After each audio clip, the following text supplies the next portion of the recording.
Welcome to School Transportation Nation, recorded from the Crossroads of America, Indianapolis, STN EXPO. Had a great conference, catching up with everyone across the nation. Wish you could be here. If you weren't, boy, you missed out. Had a great week. Started with the Transportation Director Summit, continued with the return of the National School Bus Inspection Training, NHTSA, the 8-hour child passenger safety training for school buses. We had some great keynotes, some talk about electric school buses, propane, security. We were also joined by Shay, who's our guest today, and he's the newly minted Executive Director of Transportation for Newport News Public Schools in Virginia. Let's welcome Shay. Thank you. How you doing? I'm doing great. Good to see you. So this was your first STN EXPO Indianapolis. Now, we've only had, this is our third one. You've been a veteran of STN EXPO Reno. What was the difference between the two? What was kind of your experience? I think that here it's more... most of the audience is from Indiana, of course. There's a few outliers like me from Virginia, some Wyoming and Washington State. So it's a little bit different. Where in Reno, you got a taste of people from all over the United States. So it's more centralized. But I met some people from Indiana today. I had lunch with them, talked to them about an hour just about their experiences and how we're on the same level. And we kind of passed out cards back and forth to one of the directors, because he was looking at some things that I had and I was looking at some things he's had. So I always find these conferences helpful when it comes to learning from your peers. Mm-hmm. And so one of the reasons you were here was to talk about propane school buses. That's been a big or a growing part of your fleet there in Newport News, Virginia. You spoke about this on Sunday during a lunch and learn with the Propane Education Research Council. Tell us about your propane fleet there in Virginia. Yeah, currently we have 125 of the 340 buses are propane. We have 18 on order, and we usually order between 16 to 20 buses per year. Last year we had a little surplus. We were able to order 31 buses to kind of get us up there. So within our district, that's our direction is propane bus. We find out that it's better, for our area. We try to be very responsible as being one of the bigger employers within Newport News.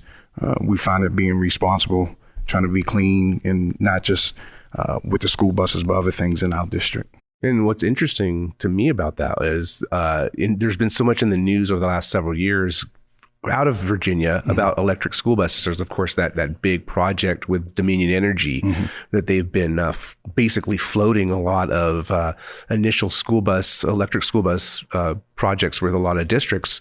You guys didn't choose to go that route. Why? No, because the way we kind of operate, we have a lot of mag schools. We have kids who can go, sign up, apply to go to this school from the north down to the south. We have a lot of midday shuttles. So a bus driver would not be able to, right now the electric bus, the way it is, the range would not suffice for what we need. Some of the districts in my region, they do have them. It's more of a, the directors, they were a little leery of it because it's something new and they're still trying to figure out how to really utilize them best for their districts. So what is your total fleet makeup? So how many buses are in your fleet total? 340. 340? Okay. Yeah. And you said how many do you... 125 of propane. Okay, so quite a bit. Yeah. Pretty aggressive. Are you looking to utilize the Clean School Bus Program funds? Yes. We apply every time there's a round, whether it's DARA with something in the state. We apply for every grant that's out there. We've been lucky I think one time we didn't get one of the grants. Most of the time we do get it, especially within the state of Virginia, because there's not a lot of school districts that are running propane.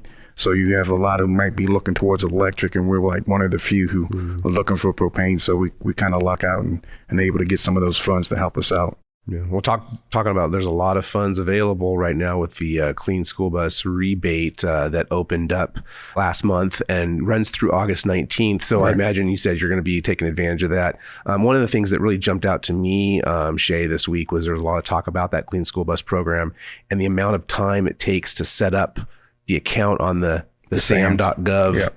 website. It could take, a day or more. So really, folks, if you're interested in those funds, really do start doing your homework, start, going to that website and pulling all your ducks in a row because, it's going to take some time. So Shay, in the Newport News area, it's a pretty military town, right there on the water. Yep. Lots of naval, and a lot of maritime. Your background, not in the Navy, but the Army. Right. You were a career Army guy. Correct. Tell us about that. How'd you get in the Army? What did you do? I graduated from college. I did the Army ROTC, and I was commissioned as a second lieutenant in the Transportation Corps. So within there, I was stationed. My first place I went in the Army was at Fort Eustis in Newport News in that area. That's why I got to know the area. And you talked about the Navy having a big presence. The Army is a little fun fact that the Army has more boats than the Navy does. There you go. So I was at Fort Eustis, and big boat field there. From there, I went to Korea for a year as my first duty assignment, actually. Then I came back to Fort Jackson and did a little bit of kind of out of the transportation realm and into the basic trainee. It's kind of some jobs you like, I didn't sign up for this, but they're like, you're going to go here, work at the basic training thing for 2 years. So that was a little eye-opening for me. And then actually I came back to Fort Eustis. I spent 4 years there as a company commander in a boat battalion. So that was a pretty unique experience. Got to go some England and California, do some different exercises, pretty unique experience. And from there, went in the Army recruiting. There's another one of those things that when you get to between a captain and a major, you got to do one of the 3 R's, ROTC, recruiting, or reserve command. Mm-hmm. So I went to New Jersey, and I was on a Navy base actually for 2 years at Lakehurst, New Jersey. So I met a lot of Navy friends there. From there, I went to school in Kansas, and then I got stationed in Germany for 4 years. And while I was in Germany, go back a little, I went to Kuwait for a year after I left New Jersey. Very beginning of OIF, the very beginning, I was in Kuwait for a year. And then after I went to school, we moved the family to Germany. And while I was in Germany, we got deployed to Iraq, and we were the first rotation to go from 12 months to 15 months deployment. So that was pretty long there, working in the northern part of Iraq. And then I came back to Virginia and finished my career there. I was battalion commander at Fort Eustis. And then, we kind of looked at things and decided we liked the area. The kids were getting, daughter's about to graduate from high school. Son was about to enter high school. We decided to call it a career there in Newport News. Okay. And so your background, you mentioned, was in transportation. Yes. And so how did you go from retiring from the Army and then you went to work at Newport News? Well, in the Army, you went from moving planes and trains and people and boats. That was my thing. I was a transportation officer, and it kind of converted us to logistics officer so we could do a little bit of maintenance and supply and those things. We have a service you go through when you get out the Army. Is career program where you have to go like a mandatory week. You do work on your resume, all these job tips they ask you to go through. And my counselor that I had the last day I was there, she said, hey, this guy came in from Newport News Public Schools, and I thought about you. This job is supervisor for transportation. And he's a retired military guy. He was looking for a military guy. She said, you need to fill this job. So I applied for it. And like 2 days, like that Tuesday, I got an interview. I kind of wanted to talk to him a little bit more about the job. And then he told me, you should be getting a call this week to do an interview.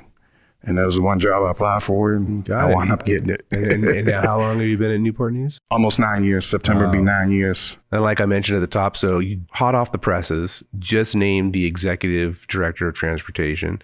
So congratulations, sir, on that. Great accomplishment. I want to talk about, you have your military background, and I know that you were stationed in combat zones, but you were not on the front lines. But certainly, school security is at the forefront of news right now. And we talked a lot about it this week, about Uvalde. We had, a session on de-escalation on the school bus. We had a session on both physical and cybersecurity.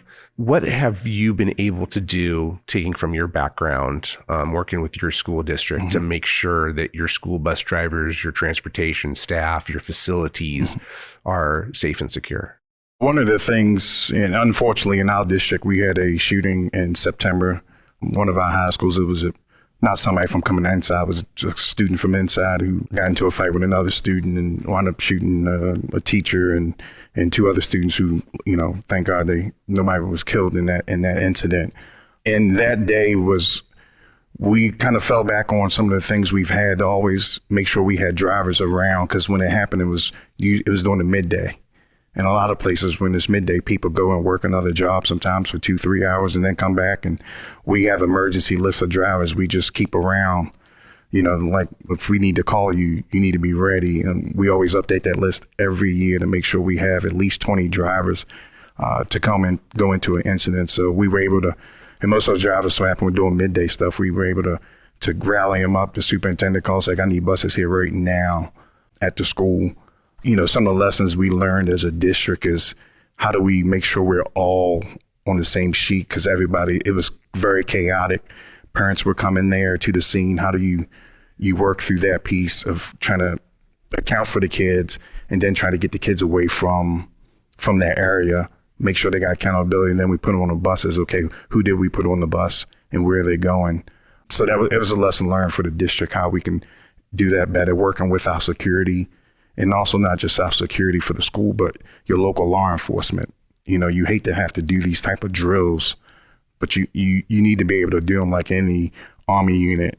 You go, you rehearse your battle drills.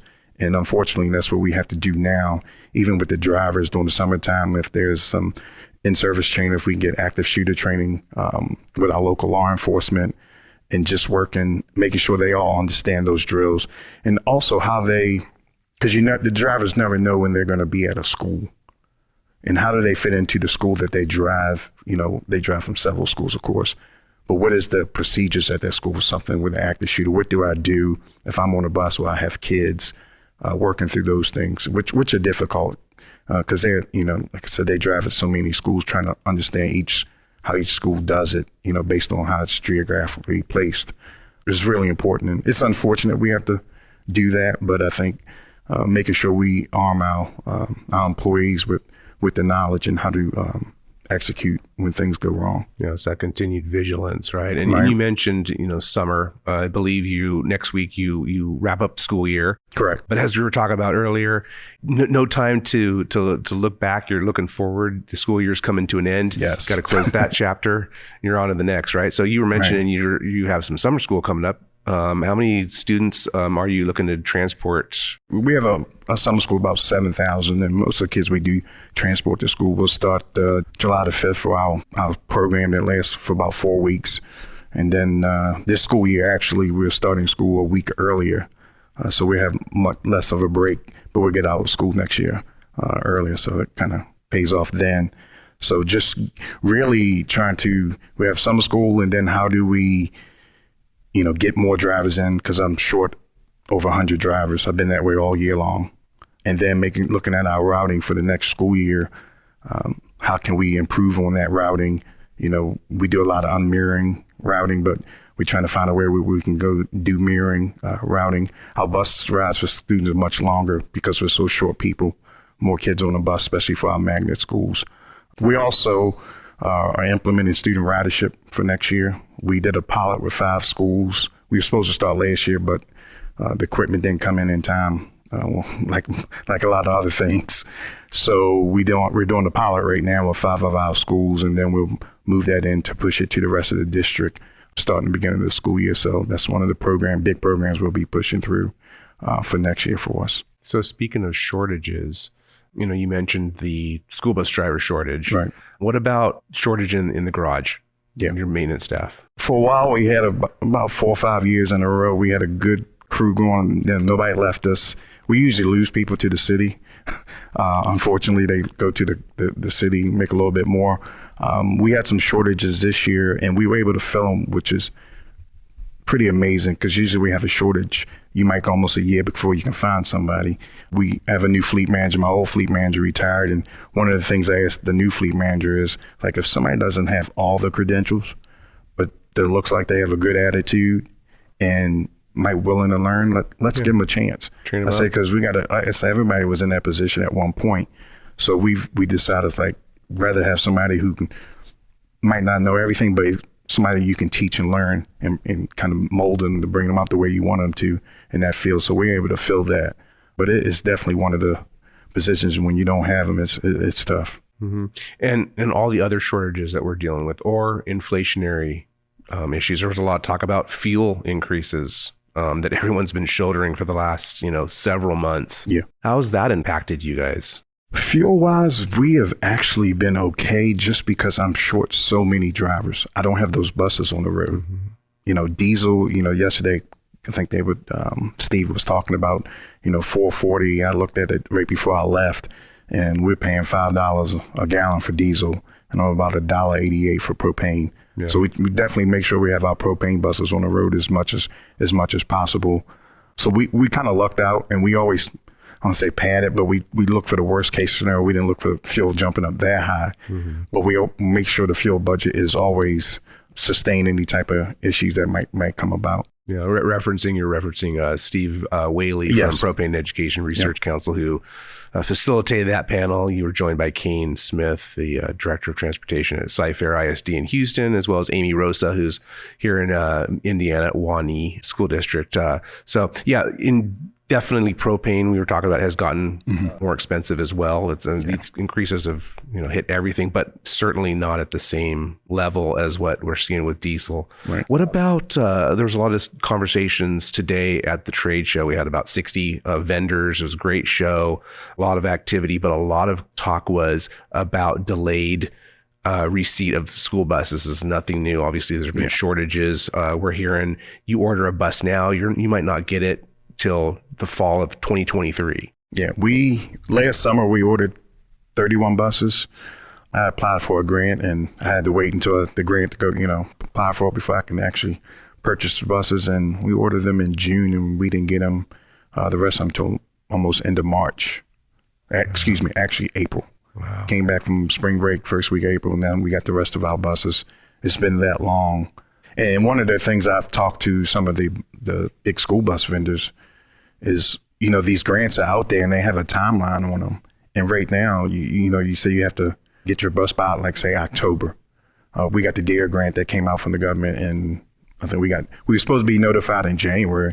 We didn't get notification that we got the grant till March. So the timeline's already running, and they want you to have your buses by October. I'm like, there's no way we're going to get those. So, the OEMs being in contact with some of the grant writers, like, let's get a realistic timeline for people, because it's really not going to be that, like you said, it's going to take a while to get them. I'm not expecting those buses by till January that we ordered.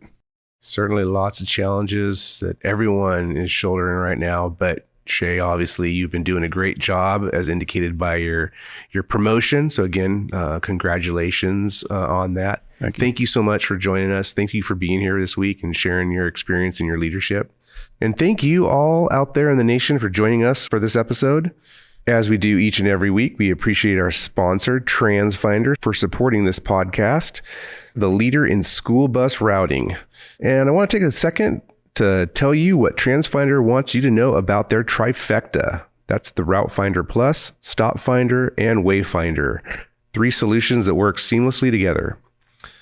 It includes routing software, parent app, driver app, inventory management solution, location intelligence, and the most accurate maps on the planet. TransFinder built their solutions around what their clients need and want, and sometimes never even knew they wanted. They get you, and they've got this. Email getplus@transfinder.com. That's getplus@transfinder.com, or call 800-373-3609 to learn how they can help you. And I want to thank again Shay for joining us, as well as everyone in the nation. Visit STNonline.com for the latest on everything going on in the school bus industry, and learn about all our upcoming shows at STNEXPO.com and TSDconference.com. STN Expo Reno is coming up soon, July 15th through 20th. Be sure to take advantage of our early bird discount, save $100 by June 10th. And TSD Conference registration is coming up. That conference is going to be held November 8th through the 12th. Remember, you can also find us at stnpodcast.com, Apple Podcasts, Spotify, and more. Stream, follow, and tell your friends. Until next time, nation, be safe.